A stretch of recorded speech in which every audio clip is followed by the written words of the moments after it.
弟兄姊妹，承接上一次同大家分享集體崇拜嘅意義，今次我哋會同大家分享集體崇拜嘅態度。上次提過，我哋喺崇拜當中係要侍奉上帝。我哋每主日返到教會崇拜，又係帶住乜嘢嘅態度嚟到去敬拜主呢？詩篇99篇嗰度話：你們要尊崇耶和華我們的神，在他的聖山下拜，因為耶和華我們的神本為聖。首先，如果我哋知道自己係嚟到上帝面前敬拜佢，我哋就應該專心嘅投入崇拜，因為上帝係崇拜嘅主角，係當被尊崇嘅一位。因此，我哋要認真投入每一個崇拜嘅環節，都係我哋要向呢位當被敬拜嘅上帝表達嘅一種尊崇，包括唱詩讚美啦、祈禱、聆聽十誡同埋認信，以謙卑嘅心領受聖道，以感恩嘅心向主奉獻。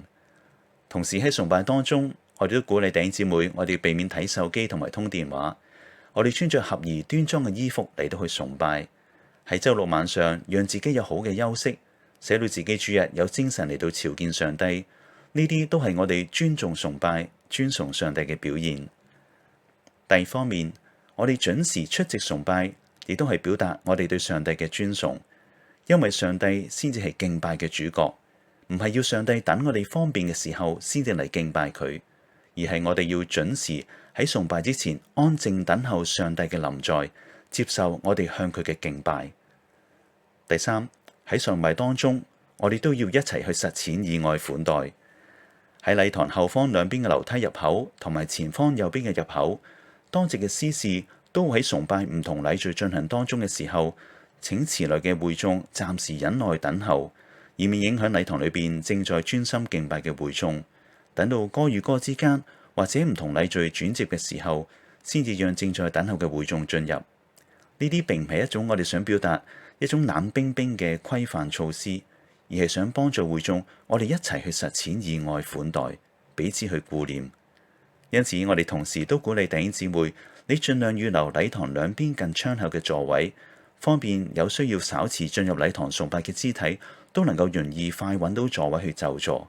呢啲都係崇拜群體裏邊一種彼此關顧、以愛款待嘅實踐。特別一提，喺我哋禮堂嘅設計裏邊，禮堂中間紅地氈嘅通道係指向台上嘅十字架。喺神學上邊，我哋係想象徵係冇乜嘢能夠阻礙人嚟到施恩嘅主前面嚟到去尋求赦罪同埋恩典。當崇拜開始嘅時候，司事會喺禮堂嘅後方攔上呢個中間紅氈嘅通道，為咗都係想避免弟兄姊妹喺崇拜進行當中仍然喺呢個中間通道度走動。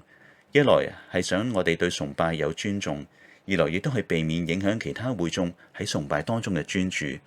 因此，我哋會請弟兄姊妹喺崇拜進行中，如果有需要出入，都盡量只係用每行座位靠近窗邊兩端嘅通道出入。最後，我哋集體敬拜其實最重要嘅態度係乜嘢呢？